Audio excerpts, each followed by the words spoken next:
Welcome to our channel. आज हम देखने वाले हैं जनरल साइंस के most important MCQ for railway group D. जितने भी रेलवे ग्रुप डी के एस्पिरेंट्स हैं वीडियो को लास्ट तक जरूर देखिएगा। आज हम जनरल साइंस में फिजिक्स के मोस्ट इंपॉर्टेंट एमसीक्यूज को डिस्कस करने वाले हैं। ये फिजिक्स पार्ट 2 है। पार्ट 1 अगर आपने नहीं देखा है तो लिंक डिस्क्रिप्शन बॉक्स में दिया गया है, जहां पर जाकर पार्ट 1 भी आप बिल्कुल देख सकते हैं। बहुत सारे स्टूडेंट ने ये कहा था कि थोड़ा सा स्लो चलिए, थोड़ा सा स्लो डिस्कस कीजिए, क्योंकि इतना जब फास्ट चलते हैं तो ये जो है उन्हें समझ में नहीं आता है। इसी वजह से जो है इस वीडियो में हम थोड़ा सा जो है स्लो जरूर चलेंगे, ताकि सबको हम साथ में लेके चल सके। अब जो है पार्ट 1 में एक क्वेश्चन में थोड़ा सा मिस्टेक हो गया था, तो उसे एक बार डिस्कस करते हैं, फिर वीडियो के साथ कंटिन्यू करेंगे। What is the resultant resistance if two 4 ohm resistor are connected in parallel?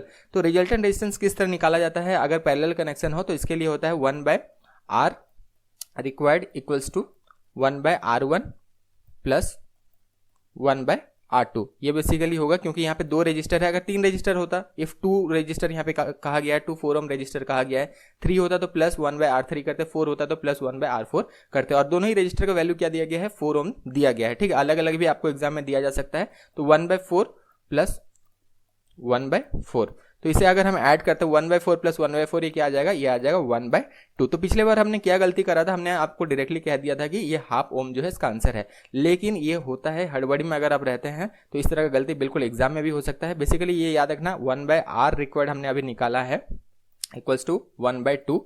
तो R रिक्वायर्ड यही रिजल्टेंट रेजिस्टेंस है, R रिक्वायर्ड आपको निकालना है, बेसिकली ये हो जाएगा 2। तो जो भी आपका यहाँ पे पैरेलल कनेक्शन में जैसे ही आप इस तरह का ऐड करते हैं, जो भी पैरेलल कनेक्शन में यहाँ पे आपने यहाँ पे निकाला है, ऐड करने के बाद वो रिजल्ट नहीं होता है, उसका रेसिप्रोकल बेसिकली रिजल्ट होगा, क्योंकि यहाँ पे 1/R रिक्वायर्ड आप निकाल रहे हैं और आपको निकालना है बेसिकली R रिक्वायर्ड जो है ये निकालना है, यही रिजल्टेंट रेजिस्टेंस है। तो यहाँ पे आंसर हो जाएगा 2 ओम। बिल्कुल पैरेलल कनेक्शन में ये ध्यान रखना, ये गलती मत करना। बहुत सारे स्टूडेंट के द्वारा ये किया जाता है, हमसे भी ये जो है गलती हो गया था पार्ट 1 में, थोड़ा सा जो है यहाँ पे हड़बड़ी में थे, इस वजह से ये गलती हो गया था। तो ये ध्यान रखना, यहाँ पे हमने कनेक्शन कर दिया है, इसी तरह आपको निकालना है। अगर सीरीज में ये कनेक्शन होता तो R required equals to R1 plus R2 यहाँ पे हम करते। ठीक है, तो ये होता है 8 ओम्स। तो ये डायरेक्टली 8 4 प्लस 4 ये 8 ओम्स हो जाता है, क्योंकि R1 R2 दोनों का वैल्यू सेम है। अलग अलग भी दिया जा सकता है, जैसे एक 3 ओम का रजिस्टर हो सकता है, एक 5 ओम का रजिस्टर हो सकता है। पैरेलल कनेक्शन में 1/R1 की जगह R1 की जगह 3 होगा, प्लस यहाँ पे जो है यहाँ पे जो अलग वैल्यू सेकंड वैल्यू जो है 5 होगा, और फिर आप इसे ऐड करके निकाल सकते हैं। लेकिन ऐड करने के बाद याद रखना उसका रेसिप्रोकल होगा, क्योंकि 1/R रिक्वायर्ड हम निकाल रहे हैं, तो हमें निकालना है R रिक्वायर्ड यहाँ पे निकालना है। तो ये पैरेलल में बिल्कुल आपको ध्यान रखना है। सीरीज में तो आसान है, डायरेक्टली R1 प्लस R2 आपको करना है। अब आगे बढ़ते हैं इस वीडियो के साथ, थोड़ा सा स्लो जरूर चलेंगे, बहुत सारे स्टूडेंट का ये रिक्वेस्ट था। The ratio of potential difference and current is known as. तो पोटेंशियल डिफरेंस को इसे हम क्या कहते हैं? इसे हम जो है वोल्टेज कहते हैं, V से इसे डिनोट किया जाता है। करंट जो है इसे I से डिनोट किया जाता है। तो ओम्स लॉ के according V equal to I into R होता है, ये बिल्कुल सबको पता है। तो यहाँ पे V/I अगर हम कर देंगे तो इक्वल्स टू ये क्या होता है? R। तो यही तो पूछा गया है, पोटेंशियल डिफरेंस जो V से डिनोट किया जाता है और करंट, इसका रेशियो इक्वल्स टू क्या होता है? ये होता है रेजिस्टेंस। तो सिंपल सा है, ओम्स लॉ से बहुत सारे क्वेश्चंस फ्रेम किए जाते हैं रेलवे के एग्जाम में। हमने पूरा पेपर को एनालिसिस किया है, 2018 में जो एग्जाम हुए थे उसे एनालिसिस किया है, ALP टेक्नीशियन का किया है, JEE का किया है। ये सारे पेपर को एनालिसिस करने के बाद ये पता चला है कि बहुत सारे क्वेश्चन बनते हैं और बहुत इंटरेस्टिंग क्वेश्चन बनते हैं, तो उनको भी हम बिल्कुल यहाँ पर डिस्कस करेंगे। और ये मत सोचना है कि JEE और ग्रुप डी के साथ क्या मतलब है। रेलवे जो भी एग्जाम लेता है ना, रेलवे का एक जो है यहाँ पे खासियत ये है कि लेवल यहाँ पे चेंज नहीं होता, चाहे JEE हो, ALP हो, टेक्नीशियन हो, ग्रुप डी हो, हर एक पेपर का जो है उसका लेवल सेम होता है। इसी वजह से जो है ये सारे पेपर का हमने एनालिसिस किया है। बहुत अच्छे अच्छे क्वेश्चन हैं, उनको आगे चल के डिस्कस करते हैं हम। ठीक है, अभी क्वेश्चन के साथ आगे बढ़ते हैं। Path followed by projectile is called. तो मान लीजिए आपने एक टेनिस बॉल पकड़ा है, ठीक है, अपने हाथ से आप दूसरे पॉइंट में फेंकते हैं, तो दूसरे पॉइंट तक जो पहुंच जाता है, यहाँ तक मान लीजिए पहुंच जाता है, तो एयर में जो ये पाथ फॉलो किया गया, इस पाथ को क्या कहा जाएगा? ये जो पैराबोलिक पाथ फॉलो किया गया इसे क्या कहा जाएगा? तो इसे बेसिकली ट्रैजेक्टरी कहा जाता है। याद रखना, प्रोजेक्टाइल के बारे में डिटेल में नहीं पढ़ना है, ये क्लास 11-12 में दिया गया है, क्लास 10 तक ही पूछा जाएगा। लेकिन ये बेसिक बिल्कुल क्वेश्चन बिल्कुल आपसे पूछा जा सकता है, इस तरह क्वेश्चन रेलवे बिल्कुल जो है ये फ्रेम करता है। तो path followed by A projectile is called trajectory. तो ये पाथ जो फॉलो किया गया एयर में, ये पैराबोलिक पाथ, इसे ट्रैजेक्टरी बेसिकली कहा जाता है। The concept of inertia was given by. तो इनर्सिया का कॉन्सेप्ट किनके द्वारा दिया गया था? ज्यादातर स्टूडेंट यहाँ पे गलत करते हैं, ज्यादातर का आंसर यहाँ पे होगा न्यूटन, क्योंकि Newton first law of motion वो बिल्कुल पढ़ के जाते हैं, second law of motion, third law of motion. अब Newton first law of motion में उन्होंने डिस्क्राइब करा है इनर्सिया के बारे में, तो ये लगता है कि न्यूटन के द्वारा ये दिया गया है। इसका आंसर न्यूटन नहीं, इसका आंसर होगा गैलीलियो। ये जो है concept of inertia was initially given by Galileo. तो कॉन्सेप्ट ऑफ इनर्शिया जो है किनके द्वारा दिया गया था, गैलीलियो के द्वारा जो है ये दिया गया था। इसीलिए Newton's first law of motion जो है इसे हम जो है गैलीलियो लॉ भी बिल्कुल कहते हैं। ये भी क्वेश्चन बनता है, which of the following Newton's law is known as Galileo law. तो न्यूटन्स फर्स्ट लॉ को गैलीलियो लॉ भी कहा जाता है। बेसिकली इनर्शिया जो है, कॉन्सेप्ट ऑफ इनर्शिया, अगर फर्स्ट लॉ ऑफ मोशन पढ़ें तो यही आपने पढ़ा होगा, object will stay in rest if it is at rest और will stay in motion if the object is already in motion. ये जो है इसका कॉन्सेप्ट है और ये जो है पहले गैलीलियो के द्वारा दिया गया था। आगे बढ़ते हैं। Candela is the SI unit of, SI unit बहुत ज़्यादा कॉमन है, बहुत क्वेश्चन यहाँ से फ्रेम करता है, तो पूरा ऐसा यूनिट बिल्कुल आपको प्रिपेयर करके जाना है। कैंडला के बारे में सबसे ज़्यादा पूछा गया है, इसीलिए इसे भी हमने यहाँ पे कवर अप किया है। कैंडला जो है इसका एसआई यूनिट क्या है, सॉरी कैंडला जो है किसका एसआई यूनिट है, ये जो है ल्यूमिनस इंटेंसिटी का जो है ये एसआई यूनिट है। Which force is exerted by air when object moves through it. तो देखिए पार्ट 1 में हमने बहुत सारे इंपॉर्टेंट चीज़ों को जो है डिस्कस करा था, इसीलिए पार्ट 1 बिल्कुल आप नहीं देखे हैं तो बिल्कुल देख लेना, क्योंकि हर एक वीडियो जो है एक दूसरे से इंटरकनेक्टेड होगा। पार्ट 2 में जो कॉन्सेप्ट डिस्कस करेंगे, पार्ट 3 में कुछ इंटरकनेक्टेड वहाँ से क्वेश्चन होगा, पार्ट 1 में जो हमने डिस्कस किया है पार्ट 2, पार्ट 3, पार्ट 4 में, इस तरह बिल्कुल सारे वीडियोस बिल्कुल देखना, तब आपका कॉन्सेप्ट जो है यहाँ पे क्लियर रहेगा।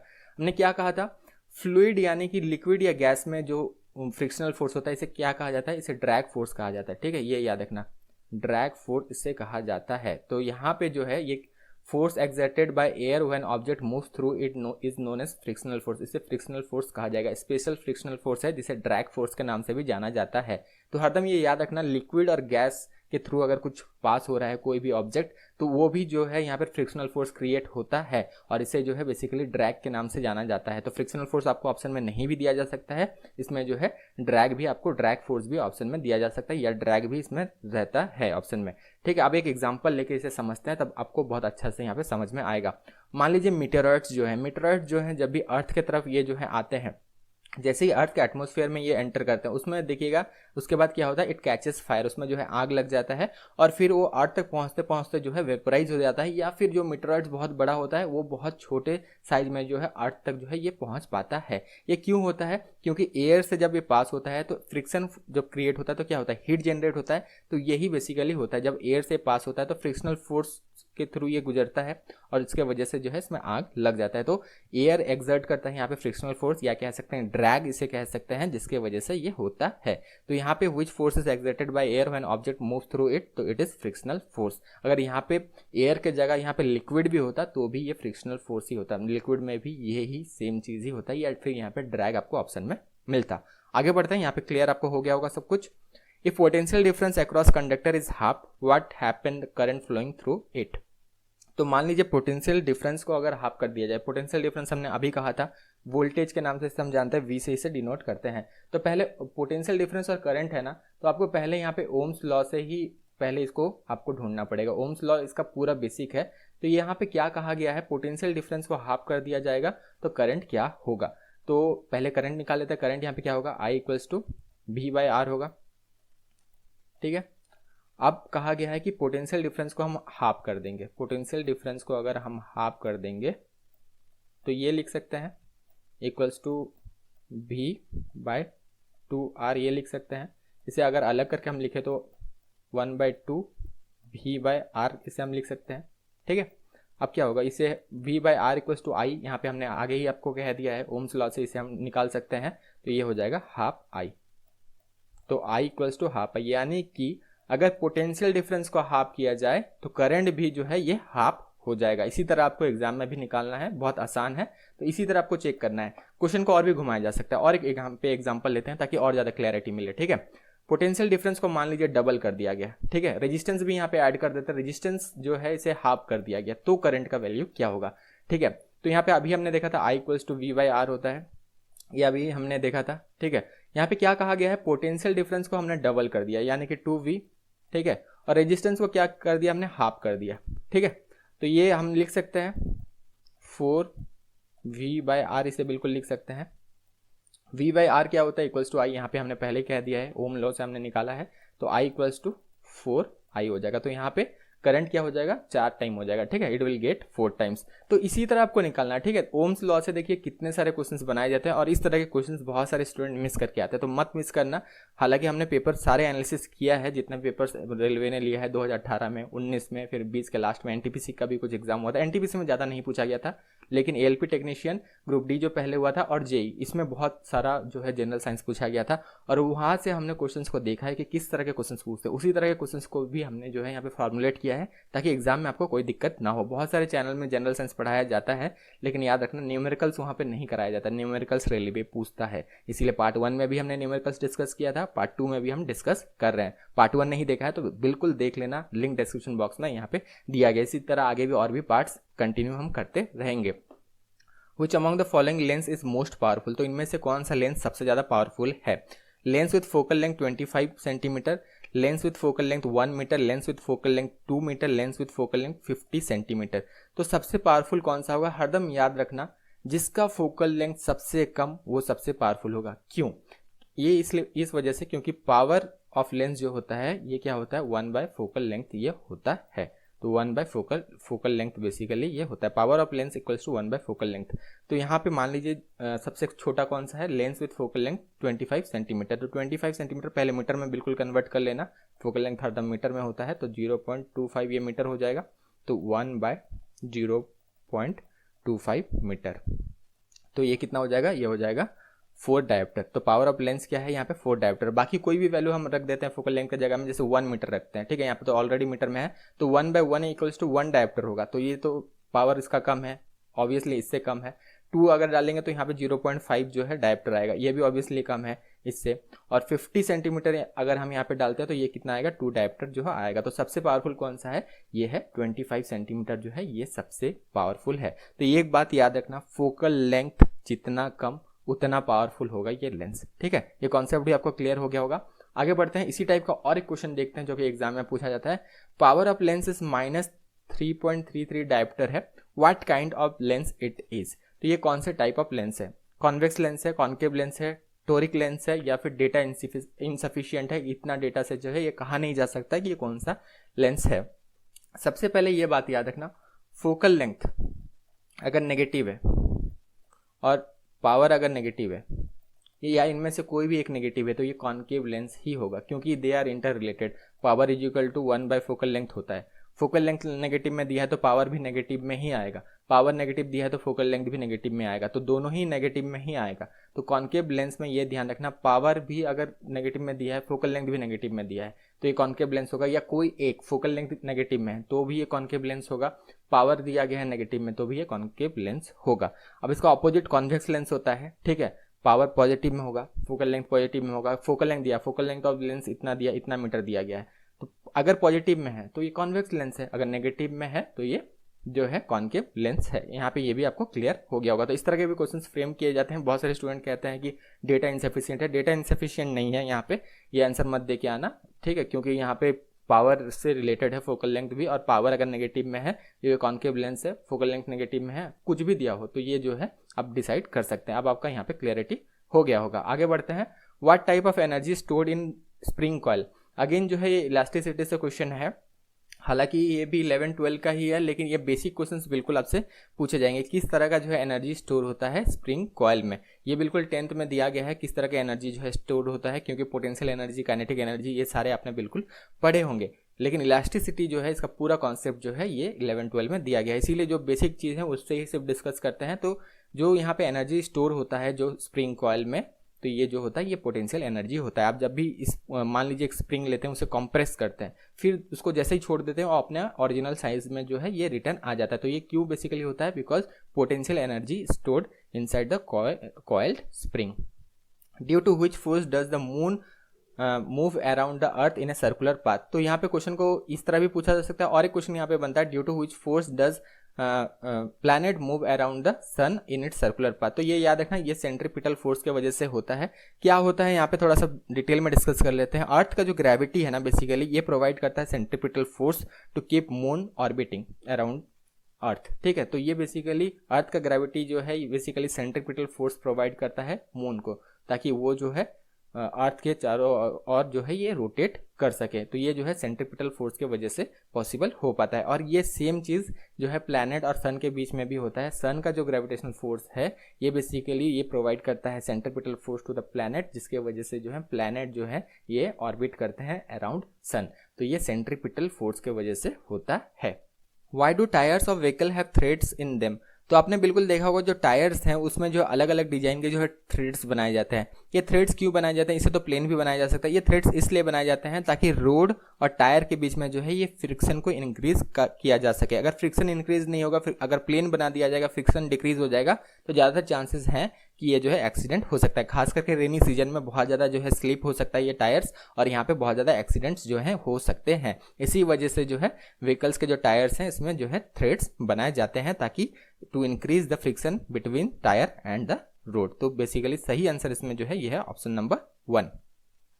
What is the colour of sunlight when scattered by air molecule in the atmosphere? तो पार्ट 1 में अगेन हमने Rayleigh law of scattering discuss किया था। इसमें हमने क्या कहा था? जिस कलर का वेवलेंथ सबसे कम होगा वो सबसे ज़्यादा स्कैटर्ड होगा। इसीलिए बहुत ज़्यादा इंपॉर्टेंट है, बार बार इसीलिए आपसे कहा जा रहा है कि पार्ट 1 बिल्कुल देख लेना।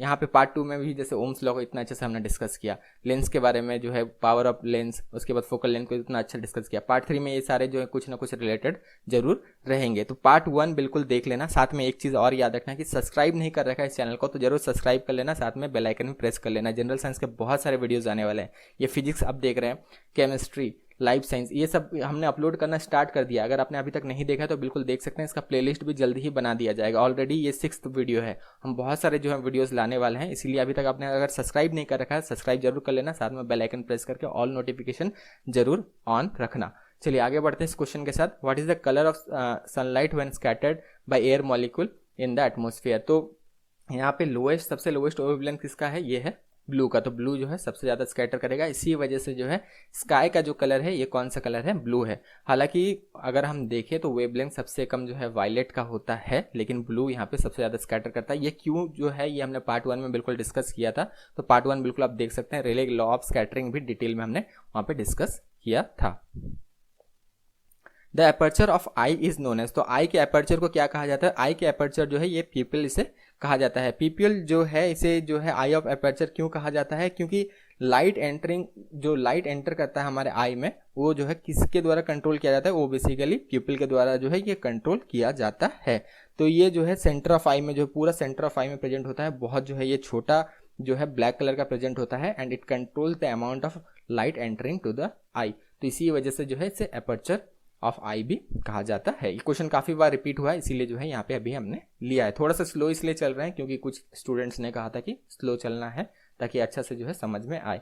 What is the repeated reflection of sound from wall of big hall that result in persistence of sound is called? तो इसे क्या कहा जाता है? इसे रिवर्बरेशन जो है इसे कहा जाता है। तो ध्यान रखना, रिवर्बरेशन कहा जाता है। मान लीजिए आप एक ओपन फील्ड में, ग्राउंड में खड़ा होकर अगर आप कुछ बोलते हैं तो वहाँ पे ये नहीं होगा। वहाँ पे जो है आपका साउंड जो है रिपीटेड यहाँ पे रिफ्लेक्शन नहीं होगा। लेकिन एक हॉल, मान लीजिए एक हॉल के बीच में अकेले खड़े हैं और यहाँ पे अगर आप कुछ बोलते हैं तो यहाँ पे क्या होता है? जो आपका साउंड वेव है वो मल्टीपल रिफ्लेक्शन से जो है फेस करना पड़ता है, जिसके वजह से परसिस्टेंस ऑफ साउंड होता है। इसे जो है स्पेशल नाम दिया गया है, रिवर्बरेशन जो है इसका नाम दिया गया है। क्वेश्चन काफी बार बने हैं, हर एक एग्जाम में ये क्वेश्चन बना है, रेलवे में बना है, एसएससी जैसे एग्जाम में, कहीं स्टेट लेवल के एग्जाम में भी ये क्वेश्चन बना है। अब न्यूमेरिकल के साथ थोड़ा सा कैरी ऑन करते हैं, दो न्यूमेरिकल को भी अच्छे से डिस्कस करते हैं ताकि न्यूमेरिकल में भी आपको एग्जाम में कोई प्रॉब्लम ना हो।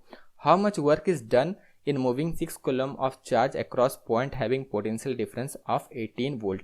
तो यहाँ पे बेसिक जो फॉर्मूला है, इसका क्या फॉर्मूला है वो पहले देख लेते हैं। W equals to Q into V, ये बेसिक इसका फॉर्मूला है। आपको कोई भी न्यूमेरिकल दिया हो, आपको वो फॉर्मूला अप्लाई करना है जिसमें जो डेटा दिया गया है वो रिलेटेड है। जैसे ओम्स लॉ में अगर आपको देखें तो V, I, R ये रिलेटेड है। तो अगर पोटेंशियल डिफरेंस दिया गया, करंट दिया गया, रेजिस्टेंस दिया गया, तो कौन सा इसमें से जो है यहाँ पे आपको फॉर्मूला लगाना, तो ओम्स लॉ का लगाना है। तो इसी तरह की चीज़ें हमने पार्ट 1 में भी डिस्कस किया था।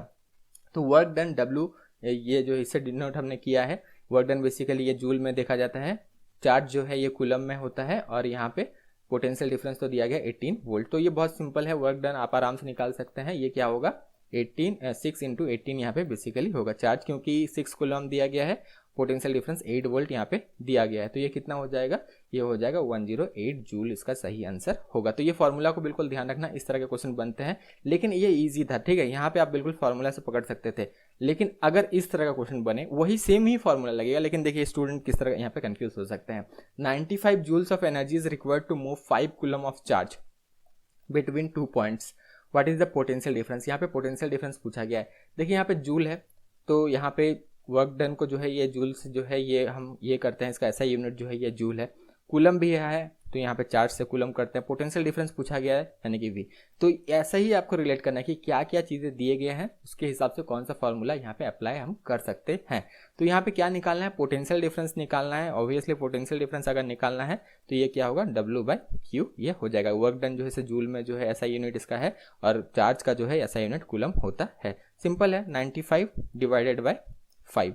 क्वेश्चन यहाँ पे देखिए थोड़ा सा आपको पढ़ने के समय जो है थोड़ा सा टफ लगेगा, इसीलिए ज़्यादा स्टूडेंट मिस कर देते हैं, भले ही वो फॉर्मूला जानते हैं।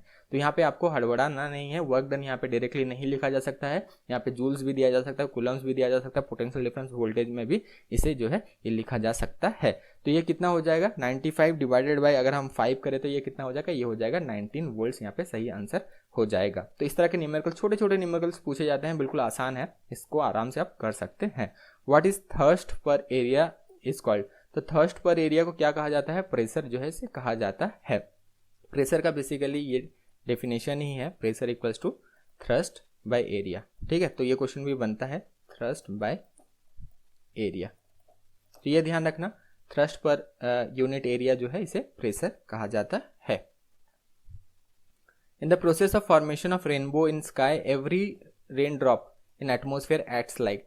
तो आपको पता होगा कि रेनबो क्या होता है, 7 कलर जो है इसमें फॉर्म करते हैं स्काई में। तो किस तरह काम करेंगे, जो रेन ड्रॉप्स हैं, जो यहाँ पे एटमॉस्फेयर में जो वाटर ड्रॉपलेट्स प्रेजेंट होते हैं, ये किस तरह काम करेंगे। तो ऑब्वियसली डिस्पर्सन जब तक नहीं होगा तब तक जो है रेनबो फॉर्म नहीं होगा, क्योंकि प्रिज्म में ही होता है डिस्पर्सन ऑफ लाइट।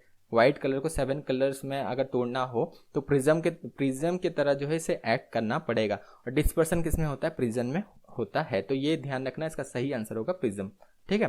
ध्यान रखना, हर एक जो है यहाँ पे वाटर ड्रॉपलेट्स जो एटमॉस्फेयर में प्रेजेंट होता है एक टीनी प्रिज्म की तरह ये काम करते हैं, जिसके वजह से डिस्पर्सन ऑफ लाइट होता है, और ये जो है रेनबो यहाँ पे फॉर्म होता है। तो सही आंसर होगा prism. Who discover the fact sunlight consist of 7 colour. ये जो है फैक्ट किनके द्वारा डिस्कस किया गया था। इस तरह क्वेश्चंस क्यों बनाया जाता है, इस तरह क्वेश्चंस इसलिए बनाया जाता है कि एग्जामिनर आपको जानना चाहता है कि आपने कितना इन डेप्थ पढ़ा है, चीज़ों को कितना इन डेप्थ पढ़ा है। सिर्फ ऊपर ऊपर से आपने पढ़ लिया है कि 7 कलर्स को जो है ब्रेक डाउन होता है, ये प्रिज्म के द्वारा होता है, सिर्फ ऊपर ऊपर से ये सारे लाइट का आपने कॉन्सेप्ट पढ़ लिया, लेकिन इन डेप्थ आपने नहीं पढ़ा है। इसी वजह से इस तरह के क्वेश्चंस जो है यहाँ पे फ्रेम होते हैं। Who discover the fact that sunlight consist of 7 colour. तो ये जो है आइजैक न्यूटन के द्वारा जो है ये फैक्ट जो है ये डिस्कवर किया गया था। तो ये बिल्कुल आपको क्लियर होगा। तो इस तरह की चीज़ें जो हैं बार बार एग्जाम में पूछे जाते हैं, थोड़ा सा इन डेप्थ भी पूछा जाता है, क्योंकि एग्जामिनर खुद देखना चाहता है कि आप कितना जो है इन डेप्थ यहाँ पे चीज़ों को आपने पढ़ा है।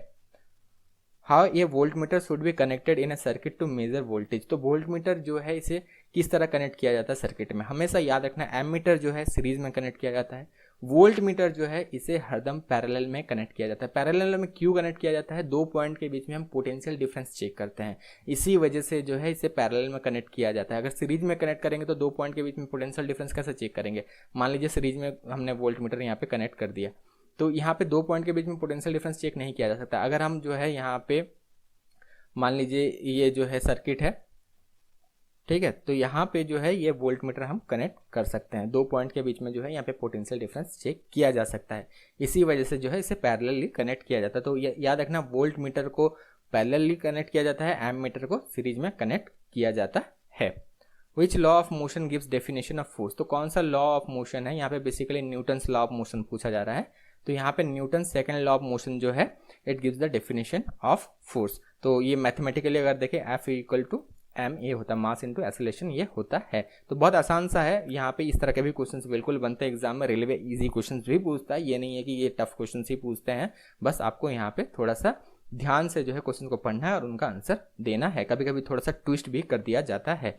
What is the standard room temperature in Celsius. तो सेल्सियस में स्टैंडर्ड रूम टेम्परेचर क्या होता है, ये होता है 20 डिग्री सेल्सियस जो है ये स्टैंडर्ड रूम टेम्परेचर होता है। हालांकि ये पूरा एक्यूरेट नहीं है, 20 डिग्री से लेके 23 डिग्री सेल्सियस तक जो है ये वैल्यू होता है। तो इसके बीच में जो भी वैल्यू हो वो सही आंसर होगा। ज़्यादातर आपको एग्जाम में जो है 20 डिग्री जो है ये आपको देखने मिल सकता है, लेकिन ये रेंज याद रखना, स्टैंडर्ड रूम टेम्परेचर का जो रेंज है ये है 20 to 23 डिग्री सेल्सियस जो है इसका रेंज है। इस तरह क्वेश्चन रेलवे में अभी तक नहीं बने हैं, लेकिन अलग अलग एग्जाम में बने हैं, तो हमने जो है यहाँ पे भी इसे कवर अप कर दिया। Rocket works on the principle of conservation of, तो रॉकेट जो है ये कौन से प्रिंसिपल पे काम करता है, कंजर्वेशन ऑफ मोमेंटम के जो है प्रिंसिपल पे ये बेसिकली काम करता है। तो ये कैसे होता है, जैसे रॉकेट जो है, आपने रॉकेट देखा होगा, ठीक है, मान लीजिए इसे एज्यूम कर लीजिए रॉकेट है, तो ये आगे के और कैसे पुश करता है, अपने आप को आगे के और कैसे ले जाता है, जो भी इंजन से जो भी यहाँ से गैस रिलीज होता है ना, तो इनके द्वारा जो मोमेंटम क्रिएट किया जाता है बैकवर्ड में, उतना ही मोमेंटम से ये आगे की ओर जाते हैं। तो यहाँ पे जो है मोमेंटम जो है ये जो है यहाँ पे कंजर्व होता है, क्योंकि यहाँ पे जितना मोमेंटम अप्लाई किया जाता है उतना ही ये जो है फॉरवर्ड की ओर जो है करते हैं। तो बेसिकली ये जो है मोमेंटम यहाँ पे कंजर्व होता है। 1 जूल ऑफ एनर्जी पर 1 सेकेंड इज, तो 1 जूल ऑफ एनर्जी, देखिए कितना अच्छा से क्वेश्चन को फ्रेम किया गया है। यहाँ पे अगर आपको इनमें से सबका डेफिनेशन पता है तभी आप इसका आंसर बहुत अच्छा से दे सकते हैं, नहीं तो बहुत सारे स्टूडेंट यहाँ पे कंफ्यूज हो सकते हैं 1 जूल ऑफ एनर्जी पर 1 सेकेंड को क्या कहा जाता है। तो वाट का सिंपल डेफिनेशन है, अगर हम वाट का डेफिनेशन देखें, 1 joule of energy per second is known as watt. तो यहाँ पे थोड़ा सा डेफिनेशन भी आपको जानना जरूरी है। वाट का जो डेफिनेशन है, वाट जो है इसे कहा जाता है 1 joule of energy per second is known as watt, ठीक है। अब आपके लिए क्वेश्चन है, अभी हमने ओम्स लॉ से इतने सारे चीजें डिस्कस करा, तो यहाँ से इसी तरह के क्वेश्चंस आपके लिए भी है। इसका सही जवाब कमेंट बॉक्स में आप जरूर देना। If momentum of a body is tripled kinetic energy will be, तो काइनेटिक एनर्जी यहाँ पे क्या होगा, हिंट जरूर जरूरी है थोड़ा सा। काइनेटिक एनर्जी का फॉर्मूला क्या है, काइनेटिक एनर्जी का जो फॉर्मूला है ये है हाफ mv², ये बिल्कुल आपको पता है, ठीक है। और मोमेंटम का जो यहाँ पे फॉर्मूला है, लीनियर मोमेंटम का हम यहाँ पे बात कर रहे हैं, तो P = mv ये होता है। तो इसका जो है आप सही आंसर बिल्कुल कमेंट बॉक्स में हमें बताना। यहाँ पे आपको बता दिया गया है, सब कुछ आपको बता दिया गया है, यहाँ पे हिंट पूरा दे दिया गया है, इसी हिंट से ही आराम से ये हो जाएगा। तो आपको इसका सही जवाब जो है कमेंट बॉक्स में देना है। अब इंपॉर्टेंट बात कर लेते हैं, जो कि सबसे इंपॉर्टेंट बात है। बहुत सारे स्टूडेंट्स हैं जो कि रेलवे ग्रुप डी का एग्जाम देने वाले हैं, कुछ स्टूडेंट्स जो हैं टेस्ट सीरीज के बारे में जानते हैं फिर भी चीज़ों को लाइटली ले रहे हैं। देखिए एग्जाम जो है, आप अगर सोच रहे हैं कि एग्जाम में तो आप थोड़ा सा टाइम है, एग्जाम अगर आपका आ भी गया ना तो भी कोई दिक्कत नहीं है, ठीक है। बहुत लोग अगर ये सोच रहे हैं एग्जाम तो अभी नहीं होना है, टेस्ट सीरीज देते रहिए। इसीलिए जो है हमने इस टेस्ट सीरीज को लॉन्च किया, ताकि जितना ज़्यादा प्रैक्टिस करेंगे उतना ज़्यादा जो है आपका चांसेस है कि आप एग्जाम में उतना अच्छा परफॉर्म कर सकते हैं। और रेलवे ने पिछले जो है 2018, 2019, 20 में जिस तरह के क्वेश्चन फ्रेम किए हैं उसी तरह के क्वेश्चन हमने इसमें डाला है। और एक बात ध्यान रखना, ये जो टेस्ट सीरीज है ये इंग्लिश में है और यहाँ पे 45 क्वेश्चन हर टेस्ट सीरीज में है, from general science, general awareness and current affairs. तो ये जो है 45 नंबर्स के आपके पूछे जाने वाले हैं। 55 नंबर का तो आपका मैथ और रीजनिंग पूछे जाने वाला है। रीजनिंग रेलवे में ईजी आता है, अगर आपने प्रैक्टिस कर रखा है तो कोई दिक्कत आपको नहीं होने वाला है। ज़्यादातर दिक्कत जो होता है ये 45 नंबर्स में होता है। मैथ अगर आपने कर रखा है तो यहाँ पे कोई दिक्कत नहीं होता, इसीलिए इस 45 नंबर का जो है हमने टेस्ट सीरीज बनाया। इस 45 में अगर आप अच्छा स्कोर कर जाते हैं तो आपका सिलेक्शन कोई नहीं रोक सकता। तो इसी वजह से जो है ज़्यादा प्रैक्टिस करते रहे। हम तो एक तरफ से अपने तरफ से कोशिश कर रहे हैं, आपको पढ़ा रहे हैं, लेकिन प्रैक्टिस आपको अपने तरफ से करना है, प्रैक्टिस आप करते रहें। इसीलिए जो है टेस्ट सीरीज को लॉन्च किया है। हर टेस्ट सीरीज में 45 क्वेश्चन है टोटल, यहाँ पे 1350 क्वेश्चन आप प्रैक्टिस कर सकते हैं। और हर दिन अगर आप 2 टेस्ट सीरीज भी देते हैं तो 15 दिन में कंप्लीट हो जाएगा, ठीक है। हर दिन 2 से 3 टेस्ट सीरीज दीजिए, 10-15 दिन में कंप्लीट हो जाएगा। तो आपको पता चलेगा कि आपका वीक सेक्शन कहाँ पे है, कहाँ पे गलती हो रहा है, कहाँ पे ठीक करना है। इस तरह की चीज़ें जरूर करते रहें। इसे जो है लाइटली मत लें, बार बार कहा जा रहा है लाइटली मत लें। इंग्लिश में टेस्ट सीरीज है, जितने भी स्टूडेंट्स जो हैं, एस्पिरेंट जो इंग्लिश में एग्जाम देने वाले हैं, ये टेस्ट सीरीज को जरूर लेना। कैसे लेना है इसका लिंक डिस्क्रिप्शन बॉक्स में दिया गया है, नीचे डिस्क्रिप्शन बॉक्स में इसका लिंक दिया गया है, जहां पर जाकर अपना नाम, फोन नंबर, ईमेल आईडी आपको भरना है। उसके बाद 60 रुपीज़ जैसे ही आप पे करते हैं अपना मेल आईडी खोल लेना, वहाँ पर ये फाइल भेज दिया जाता है। मेल आईडी से आप इस फाइल को डाउनलोड कर सकते हैं। समझ में आ गया? जैसे ही आप 60 रुपीज़ पे करना है आपको, उसी तरह उसके बाद ही जो है आपको अपना मेल आईडी खोलना है। मेल आईडी में ये फाइल भेज दिया जाता है, जहाँ से आप डाउनलोड कर सकते हैं। डाउनलोड करने के बाद जो है आप इस टेस्ट सीरीज को दे सकते हैं। सिंपल सा फाइल है, कोई भी मोबाइल में सपोर्ट कर सकता है, कोई दिक्कत नहीं है। लैपटॉप, कंप्यूटर जो भी हो, इसमें कोई दिक्कत नहीं है। लाइफ टाइम इसका वैलिडिटी है। और लो कॉस्ट इसलिए हमने रखा है, इस टेस्ट सीरीज को इसलिए लाया है ताकि हर एक स्टूडेंट एटलीस्ट टेस्ट सीरीज दे सके। मार्केट में इतने महंगे टेस्ट सीरीज हैं और ज़्यादातर टेस्ट सीरीज 70% टेस्ट सीरीज तो एकदम बेकार ही होते हैं मार्केट में, आपको भी पता है। बहुत सारे स्टूडेंट इसमें ठके जाते हैं। इसी वजह से जो है हमने 60 रुपीज़ में सिर्फ टेस्ट सीरीज लॉन्च किया, ताकि ज़्यादातर स्टूडेंट टेस्ट सीरीज दे सके, अच्छा से प्रैक्टिस तो कम से कम कर सके। प्रैक्टिस ज़्यादा इंपॉर्टेंट है। मैथ, रीजनिंग आप करते रहें, कोई दिक्कत नहीं, लेकिन सबसे वास्ट सेक्शन जो है ये जनरल साइंस है। उसके बाद जनरल अवेयरनेस भी करना है आपको, फिर करंट अफेयर भी करना है। इतने सारे चीज़ों को कवर अप करना और इस सेक्शन में अच्छा परफॉर्म करना थोड़ा सा टफ हो जाता है, क्योंकि सेक्शन बहुत ज़्यादा वास्ट है। इसीलिए जो है इस टेस्ट सीरीज को हमने आपके लिए डिज़ाइन करा है। और टेस्ट सीरीज हर दिन जो है देते रहें, जरूर ले लें, लो कॉस्ट में ये अभी भी अवेलेबल है, सिर्फ 60 रुपीज़ में ये अवेलेबल है। तो यहाँ पे सब कुछ हमने डिस्कस कर लिया, बहुत अच्छा हमने क्वेश्चन डिस्कस किया। इसी तरह पार्ट 3 भी जल्दी लाएंगे, लेकिन इसके बाद के जो वीडियोस आने वाले हैं केमिस्ट्री और लाइफ साइंस के वीडियो आने वाले हैं। सब्सक्राइब नहीं कर रखा है तो चैनल को जरूर सब्सक्राइब कर लेना, साथ में हमारे सेकंड चैनल को भी सब्सक्राइब कर लेना, उसका भी लिंक डिस्क्रिप्शन बॉक्स में आपको मिल जाएगा। वहाँ पे हम स्टैटिक जीके और करंट अफेयर्स के वीडियोस अपलोड करते रहते हैं। Thank you, all the best.